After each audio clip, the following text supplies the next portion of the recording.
So the first case study presentation will be how we moved from the our old style of rendering UI to a more declarative style of rendering Android UI.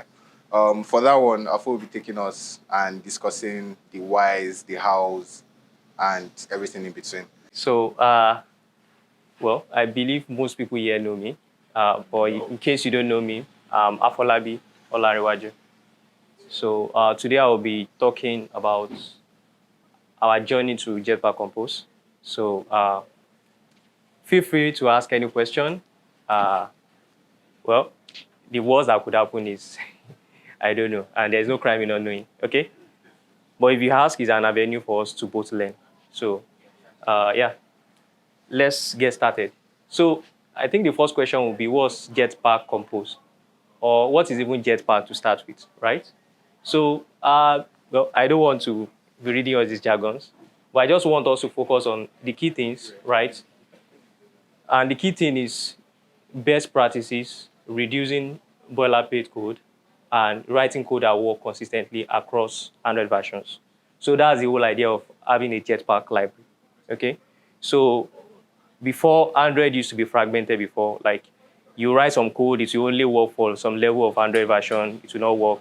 So you have to be doing if else, if it is this level of library, like if it's this version of the library, use this. If it's this version, use this. So Android they came up with something called Jetpack. And what they do is to abstract all these things like from us and just give us a library that works seamlessly across all platforms. So yeah, and the other part is the Jetpack Compose itself. So Compose is a subset of Jetpack library. So, and it's a modern toolkit for building native UI. We all know that there are different ways of building UI. You can write Flutter, you can write React Native, you can write all sorts of things. But for Android native, right, this is a modern way of doing it. We have a old way of doing it, which is using XML. So in XML, it's like a markup language. You declare everything, your layout, maybe it's a linear layout. You can put some things there, text, button, and all, you know.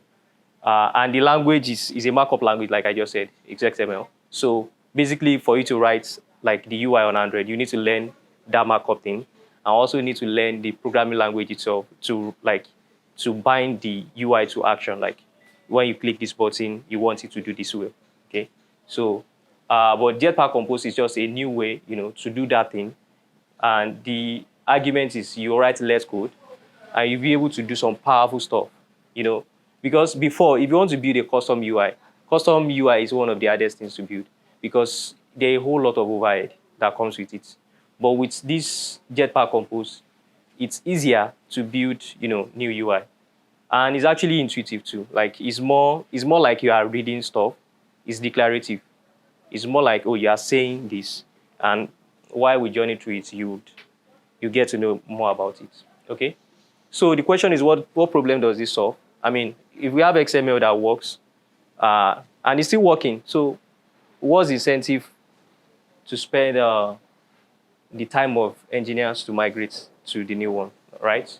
So there are technical problems that this solve, and one of them is separation of concern. Okay, separation of concern is one of the key things in engineering. It's one of the key things in engineering, right? You want, so the idea is, let me just summarize it in two things. We have coupling and cohesion. So what is coupling? Coupling is when you have modules talking to each other, right? You have modules here, you have another modules here, and they are talking to each other. A classic example is you have your view model and you have your UI, right? UI is a separate module, while view model is another module, right? So when you have view model talking to UI, that is coupling. But in the context of UI, you can do all sorts of things, right? You can have multiple screens, right? So when you have multiple things talking to each other inside a module, you have cohesion. If you have multiple things talking to each other outside the module, you have coupling. So in computer engineering, you try as much as possible to reduce coupling while you want to increase cohesion. So part of what we have mostly, UI, you write in the XML, is a separate language itself, right? You have maybe your activity or fragment that you want to bind the UI to action, right? So they are in two different languages. And because these two things are tightly coupled, right? They are from, basically they are from two different modules because you write them using two different languages. But they have to talk to each other, like, because you need to bind each button to action. You need to bind each text to what should display, right? And one controls all these things, you have the UI. So you tend to have tight coupling, and any small changes here, scatter this whole thing. But with Compose, you have more cohesion in the sense that the programming language you are using to write your UI is the same thing you are using to provide the action. Okay, so what you end up having is an architecture where you have your data, you pass your data in, right? And you have your action that is being sent out. So with Jetpack Compose, you have less coupling and high cohesion. Okay, I've explained this thing before, in layout XML, what do you have? You have so many, like each item in the XML, you have to bind it to action. And because of that, you have this tight coupling. Any small changes in UI, especially if you try to reduce UI, any small changes here, and you don't know that something else is using that UI, if you had one button here and you forgot to hide it, you just mess up the whole place. So because of that tight coupling, XML has that drawback. So yeah, but with Compose, you have limited interaction with the view model. What you just need to pass in from the view model is the data, right? And the action, just two things, the data and the action, right? The data you want to present, and when the action is being fired, those are the two things you pass to the view model. So with Jetpack Compose, you have very, very little coupling. So this is an example of declarative UI, right? Let's use an email app as an example, Gmail, right? So you have this feature that, okay, if you don't have any email, right, the folder is empty, right? If you have, let's say, like 8 email, right, you want to show that, okay, we have email. And when you have something more than 100, you want to do this. So if you want to do this in the old way, this is the step you have to do.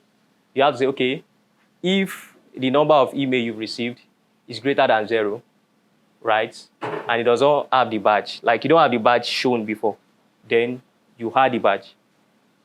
If the count is 0 and you already have the badge, you want to remove the badge. So by badge, this is what we mean by the badge. This, right? So if the count is greater than 99 and there is no fire, you add fire. Then, then you also have to set the bar text to 99, right?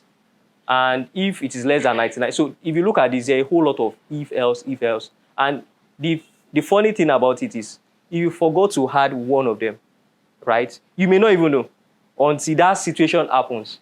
Take for example, let's say you forgot to remove badge. Yeah. You just see a situation where there's an email and the badge that's supposed not to be showing is showing.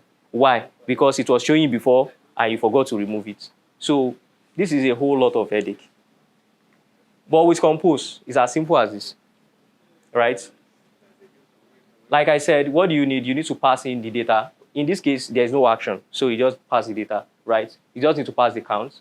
And there is a function called envelope, right? And the envelope takes an argument called fire and paper. All what you just need to know is, should you show fire or should you show paper, right? Once you take these two, right, based on this condition, you had the fire. Based on this condition, you had the paper. So it's more declarative. If you look at it, you can say, okay, if the count is over 99, show fire. If the count is over 0, show paper. If the count is over 0, render the count back. So it's more declarative, right? It's more intuitive than, if I give you this code, you have to read through to know what it's trying to do. But with this, it's very easy. You may not need to document much. Most engineers that see this already intuitively know what you're trying to do. But with this, you need to read through everything to totally understand what the function is trying to do. So, yeah. That is the first part. The other thing is we have this composition versus inheritance. Like we all know in computer programming, the concept of inheritance is one of the object-oriented programming concepts. And the idea is if you have something that you've implemented before and you want to do something beyond that scope, rather than modifying what you have like before, you should just extend it. And the idea is, or a basic scenario is, let's say we have animal and we have dog. Dog is an animal, right? Everything that animal can do, a dog can do it. But not everything a dog can do that all animals can do. So the idea is you can inherit, if you want to create like a dog, you can inherit animal. Like you can inherit the characteristics of animal like for the dog. So, but inheritance has its own shortcomings, okay? And this is a classic example. Let's say you want to create a fancy box, right? You already have a view. Like I said, like you've created a custom view for fancy box. Let's say you also want to create a story, right? You've created a view to render a story. Then you want to work on edit form, you have that. The question is, if you now want to display a fancy story, right? Something that has this and this, how do you do it, right? And inheritance, like in Kotlin, for instance, you can only like inherit from one class, okay? You can't inherit from multiple classes. You have to inherit from one class. And because you are inheriting from one class, which one will this inherit from? Okay, so some workaround will be to create a class. To create a class, one that inherits this, then inherits this. But then when you have multiple layers, it's become messed up. Okay, so but with composition is like you can bring different things together. You can do that with Compose. With native UI, it's very hard to do that. You know, you can bring things together to say, okay, you want to create a fancy box, you can say, okay, there is a children, and that children can be anything, right? So it's like you create an empty box to say, okay, anything can be here. But in this place, this is what should be there, right? So that empty box, you can put anything there. And you've already declared box somewhere. You can put that box in that empty space, right? This box itself can also have another like empty slots that you can put other things. So with Compose, you can like the name suggests, like you can compose, you can bring things together from different places. So it's one of those things that make Compose to shine XML. With XML, you can do this. And I mean, imagine going through all the rigor of creating a custom view. Creating custom view is one of the hardest things you can do in Android itself. It's one of the hardest things. Like you have to cater for a whole lot of things. But with this, everything is simple and everything is even function. Like you don't need to declare class and all those over. Just function, and everything is done. Okay, and this is also an example. So if you want to do something in XML, you've already designed your UI in XML, and you have data coming from your view model. You observe, and based on this message, you update the body, right? But in Compose, what do you need to do? Just convert it to state, right? And for each of those data, you just render the message. So it's very straightforward. This update body that you see that is a function, trust me, the function is going to be complex. Like you need to deal with a whole lot of things. But this is just very simple, you know, just getting your data and render it, and that's all. So I also want to talk about migration journey, right?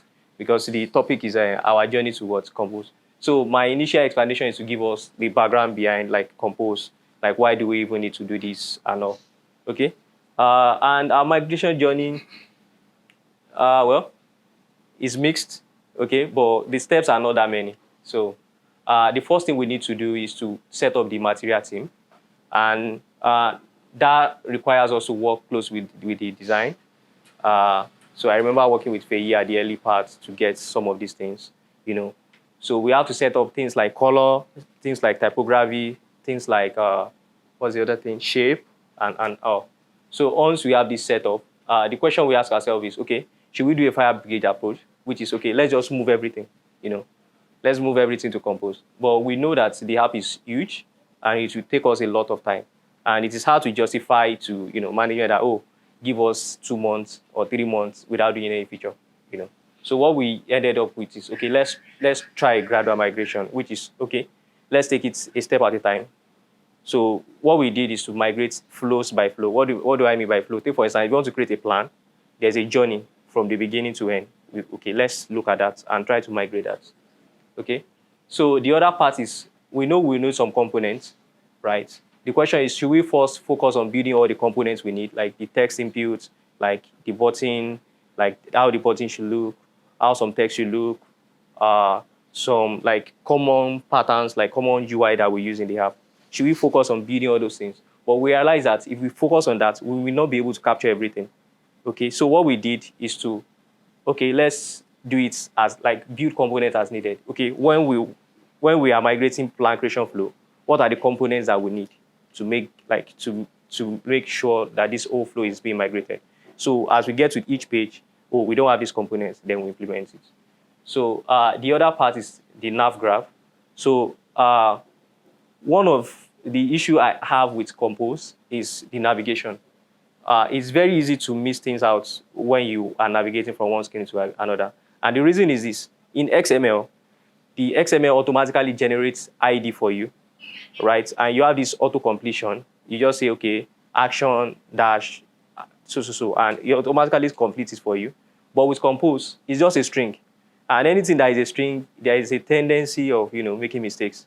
You may want to write small letter and you put capital letter at the beginning and everything is just messed up. So we have to come up with a creative way of doing this. And one of the things we did was to we created an enum class. So each enum represents a screen in each flow. Okay, take for example, let's say plan creation flow has 5 screens. So we give each screen a name, which is equivalent to the enum class. And everything we need to create a screen, right? The enum takes it as an argument to create the compose. I will probably show us what we currently have. And every navigation itself happens in the enum class, such that there are no reference to the enum outside, and we don't reference the strings directly. So because we are dealing with enum, there is no, like, you can't make mistake. The only mistake you can make is, instead of choosing, say, name screen as the enum, you can probably make a mistake of choosing review, right? But other than that, like, there is no type, you can't have this type error and all. So those are the things we battled with. And yeah, the journey is full of obstacles. I mean, there are things, we had to like research on how to come out, like circumvent it, because Compose also itself is not perfect, in the sense that there are issues regarding recomposition. Like, if you don't do your UI well, you have the tendency of the UI, like, multiple, like, it tries to recreate itself multiple times, and it can result into UI issues. So it's one of those things we also look forward to, like, or look out for. And coming with this structure of Nav Graph, it's also one of those things that we did.